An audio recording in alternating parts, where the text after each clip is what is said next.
Bismillahirrahmanirrahim. Assalamu alaykum hörmətli qarindaşlar. Allah Teala hammalarning tutqan rozasini va ibadetlerini öz dərgahida qabul qilsin va mushu Ramazandan taqvolikdan iborat Ramazanning g'oyasi bo'lgan go'zal axloqni o'zimizda yetildirib chiqili Allohga yaqinlashqil nasib qilsin va kelayotgan Ramazan haytinglarga hozirdan boshlab qutluklayman. Mushunda Ramazanlardan necha o'nlagan Ramazanlarni o'tkazishga nasib qilsin. Hammalarning tinni salomat, kelajaginglarni parlaq qilsin. Men mushu palvondagi yoshlarni men yaxshi ko'raman. Nimishqa bu yerdagi qarindoshlar nati yaxshi har tarafdan hem dini hem milli tarafınca radikallık bunda qattiqlik radikallık yok, passivlik mı yok yani aktif energiyalik hem qarindoshda shunda aktif bir energiya ko'raman. Men misha kelsam sizlarning rasmiy ta'sirini men sizlarning energiya olmancha amaliyotda haqiqatan. Endi bu yerda qisqagina kitobning ahamiyati to'g'risida so'zlaylar. Kitap shunchalik bak ahamiyatli. Masalan, kitap o'qish, o'qimaslik bir millatning safosiga munosabatlik. Masalan, hamisha kitap o'qiydigan millatlar bilan kitap o'qimaydigan millatlarni selishtirib ko'raylik. Yaponiyaga o'xshash millatlar bilan odatdagi boshqa Osiyolik bir millatlarni selishtirib ko'raylik. Davlatlarning ajoyib cho'ng farqi bor. Ajna taraqqiy qilgan, noatibak lyuks yashayotgan bunda millatni tashrif ko'rsang, kitap o'qiydi hammasi. Bu kitap o'qish dunyo taraqqiy qilib, butun digital hamma narsa chiqsin, hamma narsa taraqqiy qilib ketsin. Hozir sunniy aql chiqdi, u deymiz, bu deymiz. Hemimizden yani kitap okuş ta kıyametine özünün ehemmiyetini qat'iy yo'qotmaydi. Çünkü kitapni varaqlab, ben kitapni tutup okugan degan başka. Telefondan yani okugan başka. Ben xususan kitapni tutup okumasam kitap okugandak bo'lmayman. Çünkü kitap qo'limdan tushmaydi.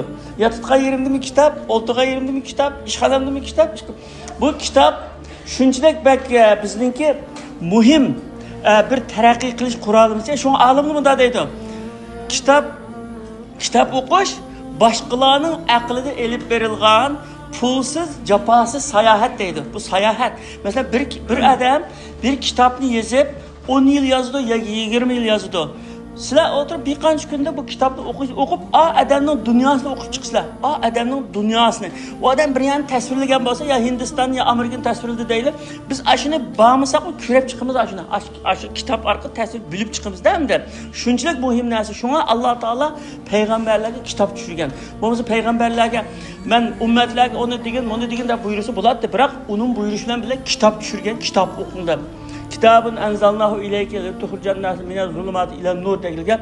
Senin peygamber seni mushu insonlarni qarang'uliqlardan, xurofotlardan, buzuqchiliklardan to'g'rilikqa, iymonning nuriga, Allohning yo'liga boshlashing uchun sen Qur'ondan iborat kitob tushirdik. Ya'ni kitob insonlarni to'g'ri yo'lga boshlaydi. Kitob. Endi kitap o'qish odatini yetildirish uchun, har qanday bir odatni yetildirish uchun inson 21 kun tirishchanlik ko'rsatsa, bu odat uning qiniga singib ketgan. Masalan, ba'zi qarindoshlar, ba'zi bolalar kitobni yaxshi ko'rmaydi. Mening bolalarimning orasida borda, ba'zi bolalar kitob o'qishni yaxshi ko'rmaydi. Ba'zi bolalar yaxshi ko'rdi. Ama yaxshi ko'rmaslik, bu kitobni yaxshi ko'rmaslik hamda bizga pushaymon keltirdi. Nimishqa? Chunki bu kitobdan biz dunyoda anglab bakmagan, anglamagan, ko'rmagan nurg'un narsani kitap orqali o'qiymiz, bilamiz hamda. Shunga kitap o'qishga ahamiyat berish kerak. Agar kitobni yaxshi ko'rmasak, o'zimizni ashunga bir zo'rlab, bir 21 kun chidab ashunga ayna kitap o'qisak, keyin uni yaxshi ko'rib qabul qilib, qo'limizdan xuddi telefon tushmagandek, kitobni qo'limizdan tushmaydigan bo'lib qoladi hamda. Shunga kitap o'qishga bek ahamiyat berish kerak.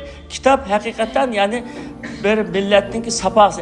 Endi masalan kitap o'qiydigan odamlar bilan kitap o'qimaydigan odamlarning shundoq bir aniq bilinib turadiki, shunda paranglasangiz siz kitap o'qiydigan odamlarni paranglasang, nayt bilimlik ya'ni quruq gap yo'q uning parangida.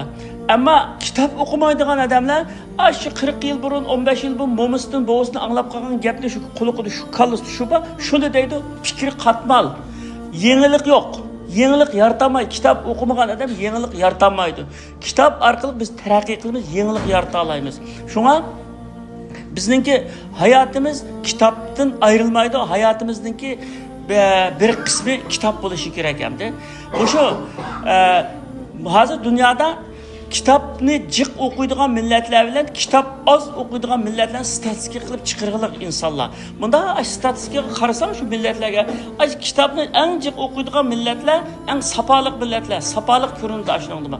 Kitobni eng o'qimaydigan millatlar shu taraqqiy qilmagan, g'aflatda qolgan, uyquga amroq, uxlug'ili amroq millatlar hamdi. O'qimaydiganlar hamda. Shunga Alloh taolo hammanglarningki qalbinglarga kitob suyish, kitob o'qishni suyish muhabbatini solsin hammamizning qalbiga, hammamizga o'sha kitobdan foydalanish parosatini, hikmatini ato qilsin deyman-da. Ma kitob hamda bu 2019-yil Ulamolar birligidan besib maktablarga taqatganmiz buni. Mush yaqindan beri nadi jiq maktablardan jiq shaxslardan kitob bormi deb so'g'ildirdicha meni jiq so'rab ketdi. Shuning bilan maqatim buni jiq bir bostirdik buni deb 2000 dan bostirdik buni taqtayda. Hozirdan boshlab shu maktab, madrasa ayda yerga taqatgan. Akşam yerda Qur'on Karim tamam bo'lgan tema o Fatih jamida aşağı apiribdik. Qarasam hammadan qulda kitob elib chiqatganini ko'rdim. Naydi qo'shildim. Bu haliqa saadet, baxt saadet nima desa, baxt saadet beg'ishlashdan keldi ekan. Bütün şu felsefeler, Müslüman felsefeler olsun, kafir felsefeler hammasi baxt saadet degan beg'ishlashdan keldi. Bag'san shuningdan keldi deb shunda deyotgan. Mesela bir adamninki bir boy varken bu şu baxt saadet to'g'risidagi qissadandir. Bir boy o'zining aeroplani varken, o'zining qasrlari varken, xizmatchilari varken, hamma narsa bor, hamma narsa bor. Lekin bu odam xo'shal emas ekan. Necha qatim haramga berib umr qilibdi, jiq dollarlarni sadaqa qilibdi, jiq ishlarni qilibdi, jiq maktablarni yana xo'sh bo'lmabdi-da, xo'sh bo'lmagan bir do'stida birisi turib, "Hay adash, sen hech kimdan xo'sh bo'lamading? Endi men bir yetim bolalarniki bir nimasi bor ekan, sanatoriyasi bor ekan, yetim bolalarniki, dorilaytan bor ekan. Aşağı berib, ash bolalarga bir yordam qilib, ash bolalarni ko'rishib kelsa, ko'nglim ochilib qolarmi degandan ma'qul deb beribdi-da. Berib bolalarga kiyim-kechak, o somka, o binasini taqitlab, yana ko'ngli ochilmabdi-da. Bir tutqanni bir pulab mangay deb chiqsa, bir bola 7-8 yoshdagi bir bola ash odamning oldiga kelib qarab qo'yda turibdi-da. "Voy bolam, bir ehtiyojing bormi?" "Yo'q, ehtiyojim yo'q." Hemen ekiplerden binası tilemse ben binası kerak mi? Yok binası kerak emas. Ama ben kıyamet günü Rabbimga muşaheden bizge yardım kılgante dep guvalık vermekçi dedim. Çünkü çırağımızın tunu olay dedim. Diyen bu adam aşağı buluklap yıklap gitti. Muşu lehzideki hoşallık için, muşu baxt saadet için bütün baylıkımını bir vet ettim ben dep aynı değil. Yani bütün baylıkını verip aşağı lehzideki hoşallıkını his kılgı. Mesela sizlerden bir gün aynı dese Allah'ın aldığında sizden bu yaxşılığınızda Allah'a ben guvahlab aytma, çırağınızın tunu olay dedim. Allah'a ben sizni yaxşı adam deb o deb deyme kıyamet günü dese qancha qo'shilsizlar, oyda qo'shilib ketgan gap. Ya'ni baxt saadet beg'ishlashdan keldi. Men ma gapni ma kirib qolganligiga kelgan men mechitda ashuni ko'rabman.